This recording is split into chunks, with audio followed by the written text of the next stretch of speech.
Olá, sejam bem-vindos a mais uma videoaula. Eu sou a professora Ercília, da Rede Municipal de Educação de Barretos. O nosso tema de hoje será patrimônio, patrimônio tombado, patrimônio material e imaterial. Antes de qualquer coisa, vamos desmembrar o significado de cada palavra. Patrimônio é um bem, ou conjunto de bens, que podem incluir o bem imaterial, como saberes, culturas e festas. Por exemplo, se você adquirir uma casa ou um carro, você está adquirindo um bem, ou seja, um patrimônio. Um patrimônio ele pode ser tombado. Aí vocês podem me perguntar, como assim, professora, patrimônio tombado? Bom, tombado aqui, o significado é que este patrimônio ele tem que ser preservado, impedindo que ele venha a ser destruído ou descaracterizado. Para que haja o tombamento de um patrimônio ou de um bem, tem que ser por um órgão.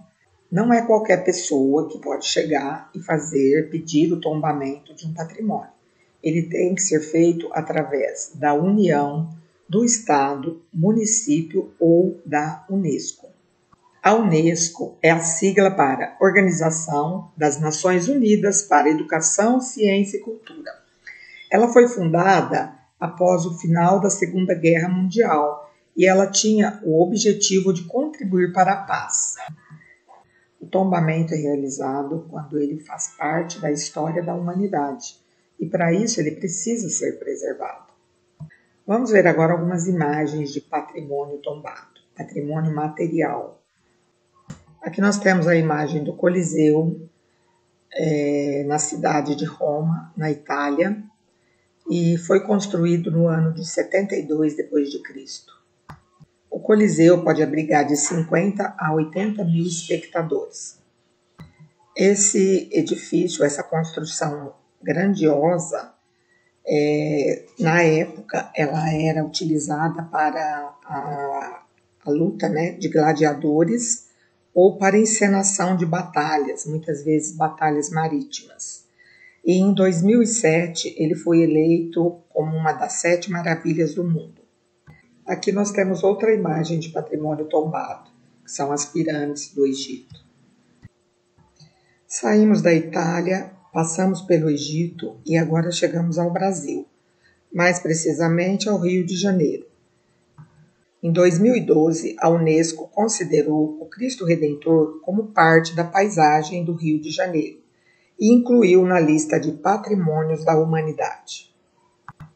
Aqui nós temos uma bela paisagem do Rio de Janeiro e essa imagem do Cristo Redentor, ela é a 3ª maior do mundo. Aqui nós temos uma imagem do cais do Porto do Valongo, no Rio de Janeiro. Neste local chegaram mais de 900 mil escravos africanos. Em 2017, ele foi considerado um patrimônio material pela Unesco como símbolo da memória de lutas e sobrevivência dos escravos. Essa é a Igreja de São Francisco de Assis, em Ouro Preto, Minas Gerais. Ouro Preto, a antiga Vila Rica, possui um conjunto de arquitetura mais rico do Brasil. Em 1980, é declarado como um dos patrimônios culturais da humanidade. Aqui nós temos, no centro de Olinda, em Pernambuco, uma paisagem de casas bem coloridas, que também foi incluída na lista de patrimônio mundial. Esta imagem é da Catedral Metropolitana de Nossa Senhora Aparecida, em Brasília. A Brasília foi construída do Marco Zero, no centro do Brasil, entre 1956 e 1960. É considerada um grande feito do planejamento urbano, não só no Brasil, mas no mundo todo. Tombada como Patrimônio Cultural da Humanidade pela Unesco em 1987. A capital federal é considerada um centro de inovação e criatividade do ponto de vista arquitetônico. Brasília foi planejado pelo arquiteto Oscar Niemeyer, o mesmo que planejou a nossa arena do Parque do Peão. Chegando mais perto, chegamos a São Paulo. Nós temos aqui a fachada da Pinacoteca, também conhecida como Pina. É o mais antigo museu de arte de São Paulo e foi fundado em 1905. Ele conta com um acervo de mais de 10.000 peças, na sua grande maioria, pinturas que contam a história da arte brasileira do século XIX e XX.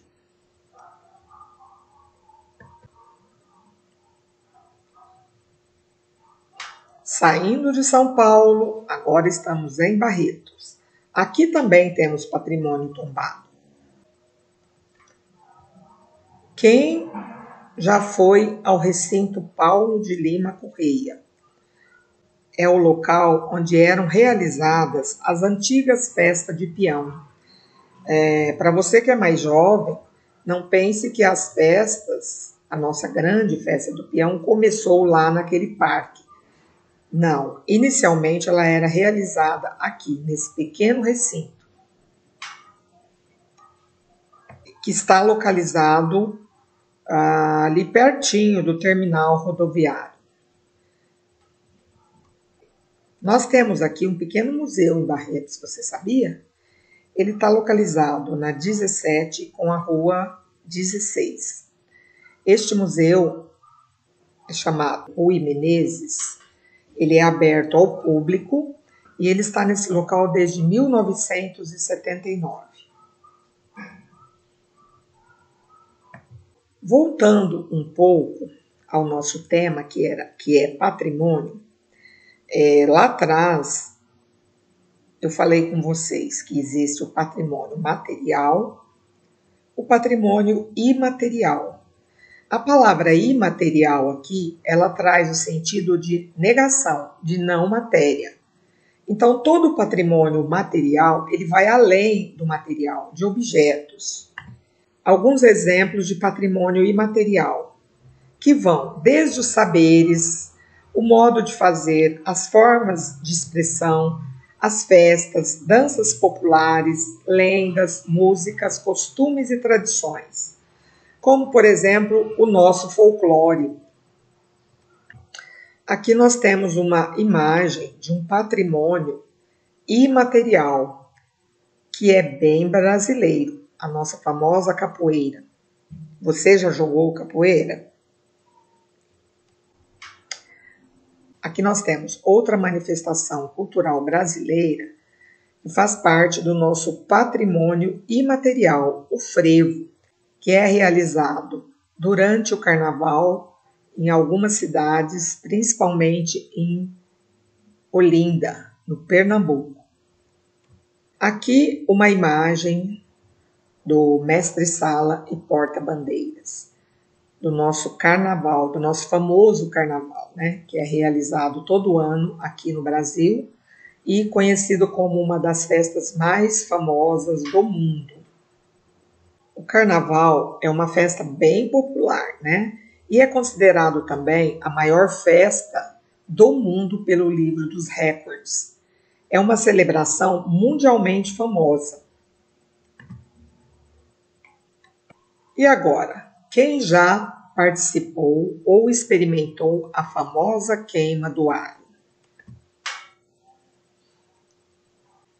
Esse churrasco gostoso feito no fogão a lenha pelos tropeiros.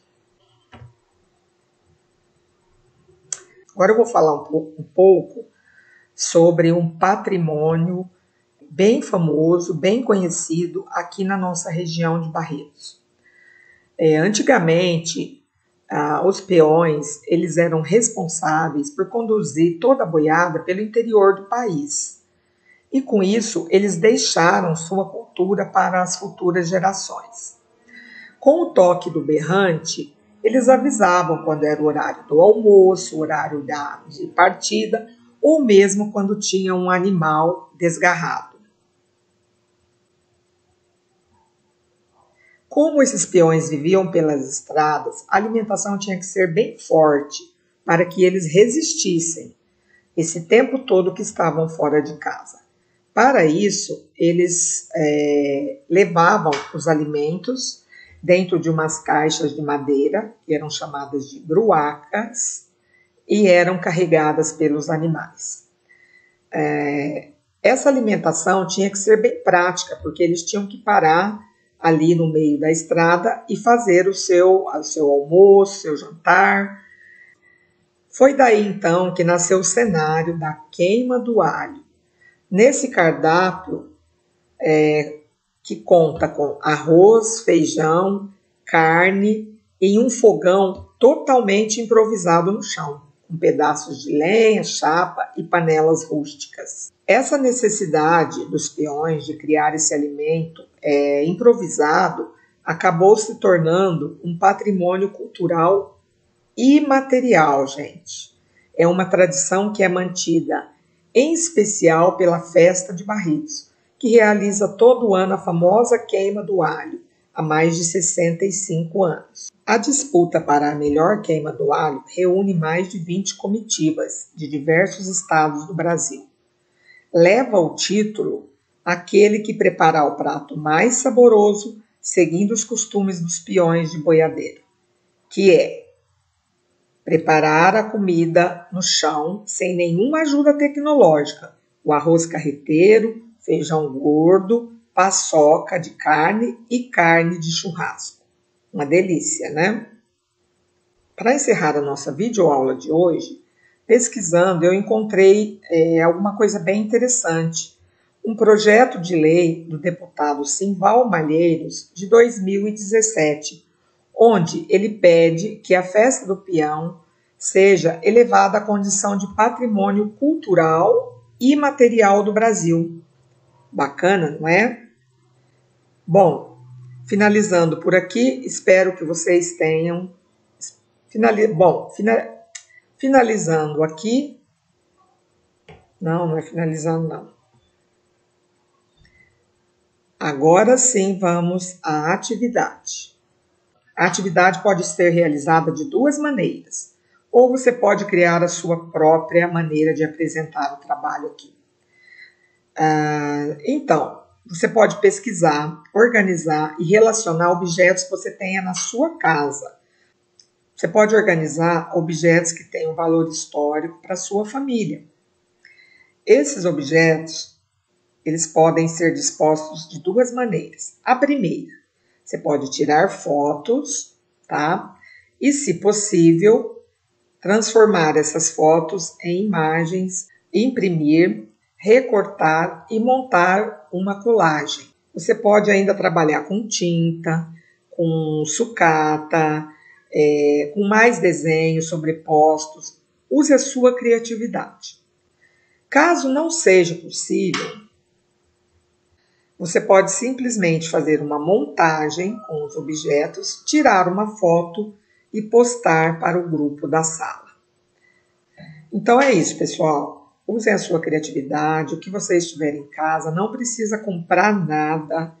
Vamos aproveitar o que já temos. Tirem a foto e postem no grupo. Todos queremos ver a sua atividade. Uma boa semana a todos e até o próximo vídeo.